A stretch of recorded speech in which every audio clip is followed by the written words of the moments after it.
ومن شر حاسد إذا حسد.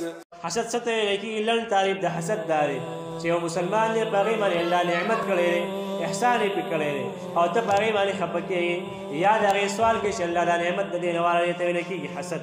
بس ته خفه کېدې د مسلمان په خوشحالۍ باندې دقې ته ویلی کېږي حسد.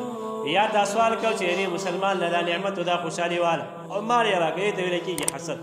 دې نه ځان ساتل پکار دی. حسد یوه عظیمه ګناه ده. اصل کې دا حسد کوونکی سړی اعتراض کوي په الله باندې ځکه دا قسمتونه چې کوم دي دا خو الله لیکلي دي که نه هر انسان له الله خپل قسمت ورکړی دی.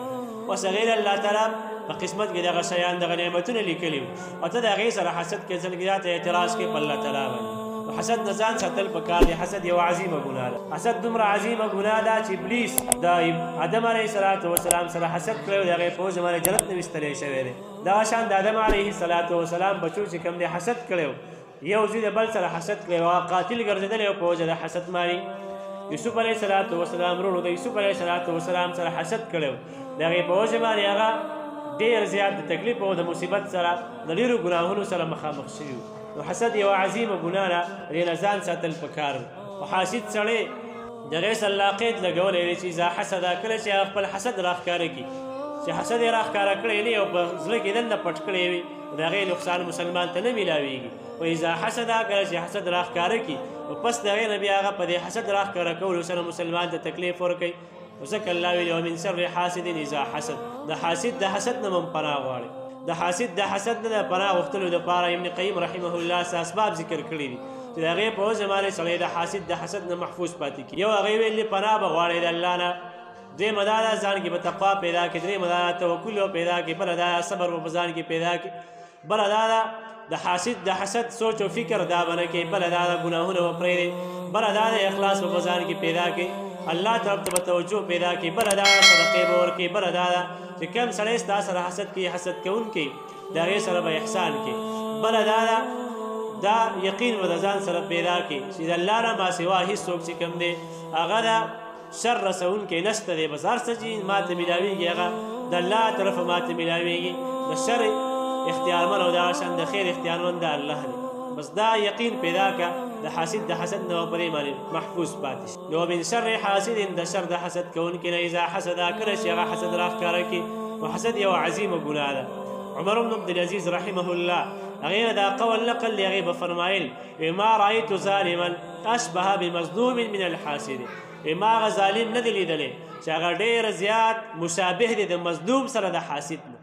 د حسد کوونکی سړی دا ظالم دی او اصل کې دا مشابه دی د مظلوم سره. دا د خپل ځان سره ظلم کوي. بس ورپسې دی بل انسان له تکلیف رسول غواړي د بل انسان سره حسد کوي د هغې ته تکلیف نشي رسولی. بس خپل ځان په دې باندې خفه کوي. خپل ځان خپل نفس خپل زړه په دې باندې خفه کوي او بل چا ته تکلیف نشي ورکولی. نو دا ظالم سړی دی خو دا ډېر زیات مشابه دی د مظلوم سړي. د دې وجه نه ابن ابي حاتم رحمه الله به فرمایل هغې ما سوچ او فکر وکړو په دې خبره باندې چې حاسد سړی چې کوم دی اصل کې دا اعتراض کوونکی دی د الله په قسمت باندې د الله په تقسیم باندې او د الله په تقدیر باندې. ځکه وی دا اعمال چې کوم دي دا شیان دا خو الله تعالی داسې کړي دي که نه. دا تقسیم خو الله تعالی مقرر کړی الله لیکلی دی. نحن قسمنا بینهم معیشتهم. الله وی دا ژوند چې کوم دی دا مونږ تقسیم کړی دی په درمیان کې او ته حسد کوې د مسلمان سره. اصل کې ته اعتراض کوونکی د الله په تقدیر باندې. دا خبره ما معلومه کړله. د حسد نه ځان ساتل پکار دي. د حسد دا صفت په سړو کې هم ډېر دی. بس یو مسلمان ګاډی واخلي دا په هغې باندې خفوي. د مسلمان لپاره بچی پیدا شي دا په هغې باندې خفوي. مسلمان ته یو نعمت یو خوشحالي میلاو شي دا په هغې باندې خفوي. دا خفګان چې کوم دی ابن عثیمین رحمه الله فرمایي دا هم ګورئ حسد نه ځان ساتل پکار دی. یو روایت کې دا راغلي علماو پې کلام کړی دی. حسد چې کوم دی هغه نیکۍ خوري او داسې خوري لکه څنګه چې اور دا خشاک خوري. په دې باندې نیکۍ چې کوم دی هغه ګورئ ختمیږي. او رسول الله صلی الله علیه وسلم په حدیثو کې دا منع فرمایلي و چې لا تحاسدو تاسو به د یو بل سره حسد ګورئ نه کوئ.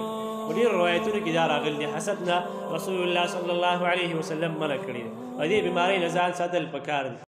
يا ربي يا رحماني يا خالق الإنساني اغفر جميع ذنوبي يا مدبر الأكوان.